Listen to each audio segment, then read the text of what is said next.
Hello, and welcome back. Today, we're going to be doing something new.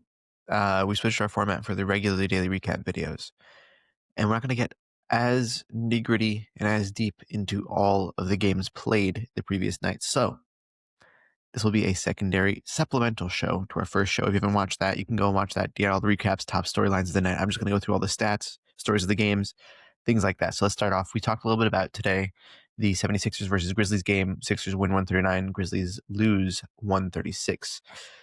The story of this game is that VJ Edgecomb hit a big three at the end of the game with 1.7 seconds left to take them over in overtime.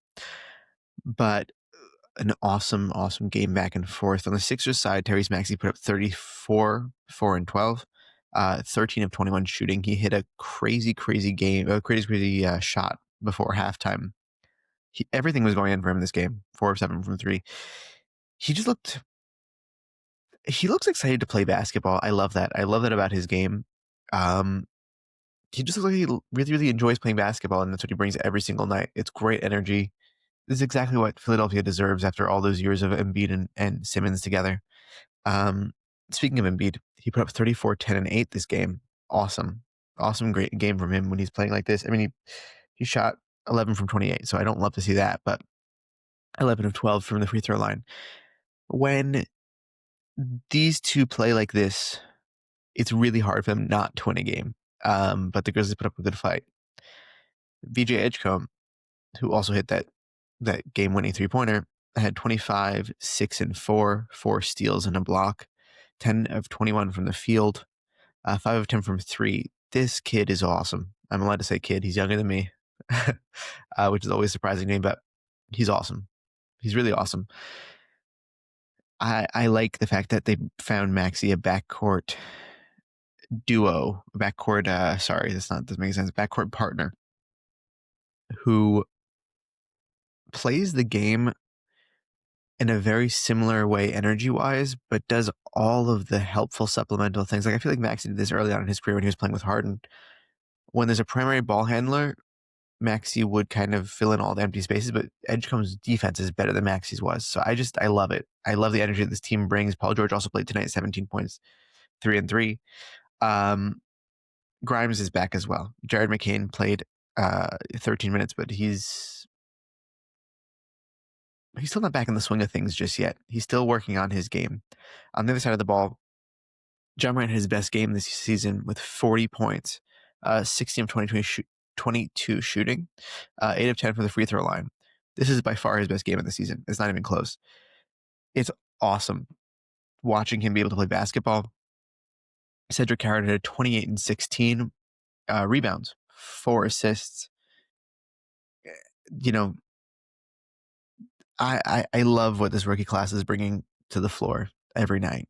Jaren Jackson Jr. had 15 and 12.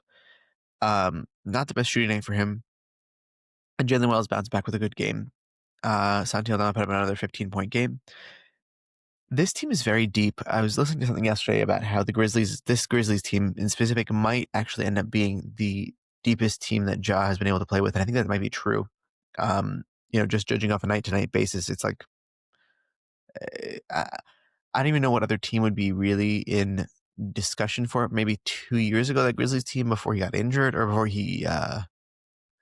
before he was suspended. I don't know. I don't even know what to tell you, but this Grizzlies team, I think, really is good when everybody's healthy.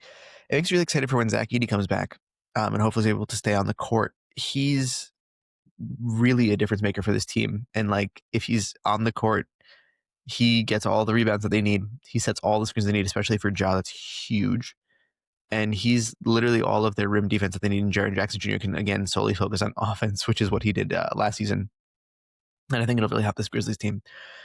I think it's a brighter future for the Grizzlies the second half of this season. We'll have to see. I like, health is always a factor with them, but hopefully it keeps up. So that was this game. Next.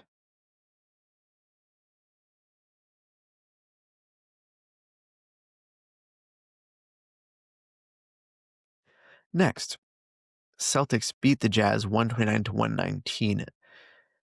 Derek White had an 8 for 16 shooting game, 27 points, 7 rebounds, 6 assists, and 7 blocks, turning it on defensively. His 3-point shooting is still pretty abysmal with 2 of 10 from the 3-point line, but 9 of 9 from free throw. Jaylen Brown. This was I believe his first game not scoring 30 in the past 8 games. 23, 6, and 10. So still put up a good game. 9 of 19 shooting, 4 of 6 from free throw. We had a discussion about it yesterday, and we should have been smarter about it. Somebody mentioned to me in the comments, Giannis is the best forward. Easily. That's no debate. Jaylen Brown in the East, Jaylen Brown is second. I think that's the right call. It's hard to argue against him. That's, he's really great. Peyton Pritchard had 18 and 6. It was a good bounce back game from the Celtics team. Most of the people on this team played well this game. They're just surprising. They're surprising that they're so steady. Night to night, consistently, they are a difficult team to beat. And I really think that just plays a huge role, because if Tatum does rejoin them, they are a very annoying threat to have in the playoffs. And he would definitely contribute right away.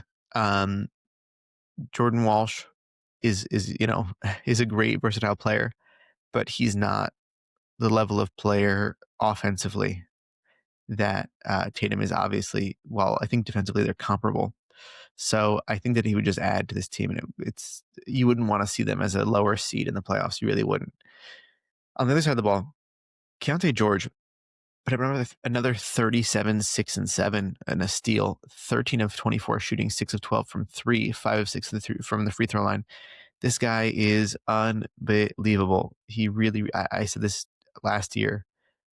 I said this early last year. I believe in this guy as an all-star. I still believe in him as an all-star. He's been scoring out of his friggin' mind. He's incredible. On great efficiency. His 3-point shot has come around. It wasn't falling earlier in the season. Now it is. He's just awesome. He's really awesome. He's locked in. He just looks so locked in. That's also lent itself to being able to kind of distribute the ball a little bit more and help everybody else on the team. Yusuf Nurkic, 26, 8, and 8. Okay. 10 of 11 from the field, 2 of 2 from 3, 4 of 5 from the free throw line. That's one of the best games, I think, in his career. Like, even pre-leg injury, when he was playing with Dame in Portland all those years ago. This was an awesome game from him. I don't think that anybody saw him being a starting caliber center this season, honestly, anymore. Walker Kessler goes down. He's been their starting center, and he's really pulled through. He's really, really showed that he can actually be a very effective hub. Larry Markin in this game is 6 of 16 shooting with 22, 9, 2, and 2, and a block. He has cooled off a little bit scoring-wise, but he's still just as deadly. I don't think they're going to trade him. I really don't think they're going to trade him, and they probably shouldn't, in my opinion. I think this Jazz team is really... I think they're very underrated. I still think they're very underrated. I don't think they play a lot of defense, obviously. Ace Bailey also was out of this game. He's injured. I think they said he's going to be out a few games. And nobody else is really able to contribute. I don't really understand Kyle Filipowski game to game. Some games he's excellent. Some games he just cannot find the rim. And Isaiah Collier came through again with a 7, 6, and 8, kind of stuffing the stat sheet a little bit, but 3 or 5 from the field. They do a good job of kind of feeling out who has the hot hand that game and kind of continuing to pass to that person. Will Hardy has a very, very good system developed. I just think that they need a little bit more talent next to everybody else, but I really am impressed. Despite the loss, I'm impressed with this Jazz team. The game didn't end up being so close, but still. Moving on, Pistons beat the Lakers 128-106. Through the first 2 quarters, this game was close. First 3 quarters, the game was close. Lakers fell apart in the fourth quarter. Pistons outscored them 32-18. That's not great. At the end of the day, Pistons had a field goal percentage of 63%. Lakers only had 45. 63% is wild. Their 3-point percentage was 45%. That's insane. Cade led the way with 27, 5, and 11. Durant had a 14 and 18, 2 assists, 5 steals. That's awesome. 6 of 8. Cade shot, by the way, 12 of 19 and 1 of 4 from 3, but 2 of 2 from the line. It's got to be one of his highest productive games. Durant didn't put up a crazy monster stat line like we see him do sometimes, but he was still very effective in this game. You felt him the whole way through. He played good defense. Tobias Harris went back to the locker room because of a hip flexor, I think, irritation, something like that. But Marcus Sasser had a really good game for the Pistons, 19 and 5. And Jaden Ivey, again, putting on another steady progression. Like you're seeing him kind of come back to his old self, scoring more efficiently. He played 17 minutes. He had 9 points, 2 and 2 with a steal, 4 of 5 from the field. So I'm excited to see how that changes moving forward. But just a great win from this Pistons team. The Lakers, I think, are a little bit in trouble. Is Austin Reeves the most important player on this Lakers roster is my question. Let me know down below what you think about that. Doncic, 35 and 11, 9 of 22 from the field, 3 of 11 from three-point range, 9 of 13. I just don't feel like it's the same Luka as previous years. I don't know why. Some games he looks like he's on the ball. Some games not as much. I don't know what the deal is. I don't really get it. I think the same like love and fun isn't there. He doesn't seem like he's taking it as seriously as he used to while having like as much fun, you know? LeBron, 17, 4 and 4. 6 of 17 shooting, 8 and 10 and 2. You got to do a little better than that. 8 and sorry. We need a little bit more from you. I think when Reeves plays, by the way, also all these players are, I think, just take it up another level. I think that he's like really the heart and soul of this team so far. Otherwise, I don't really love the effort that this Lakers team is putting forward. And the Pacers deserve the win, and they really absolutely got it. So it's you know, it's what happens. And moving on, last game of the night, Clippers Kings. Clippers beat the Kings very badly, 131-90. Maxime right now had 12 and 12, 2 blocks, 5 of 8 shooting. He's the bright spot for this team moving forward. Here's their young player that is their bright spot. Nick Clifford as well, 18 points. Westbrook did not put together a beautiful game, particularly 12, 3 and 4. Schroeder as their secondary point guard that they signed as the primary point guard didn't put up much better stats either. They're just a weird team. Everyone keeps trying to argue for Doug Christie's sake. I don't really know why. I don't really understand it. And they didn't play their center, who is like this young center that they're excited to be playing, Dylan Cardwell. Very strange, honestly. But it is what it is. Who knows? The Clippers had a high score of Kawhi Leonard with 33, 5 and 5, 3 steals a block. This tear that he's been on the past few games, the past 5 games of this win streak have been immense. 11 of 19 shooting, 5 of 9 from 3, 6 of 7 from the free throw line, which is kind of incredible in a way. Like, this is a glimpse into the old Kawhi Leonard. James Harden ended up playing 30 minutes, so actually a few less than he usually plays. 21 points, 3 and 5, 6 of 14 shooting. John Collins contributed in this game. If you watch it back, he was active here.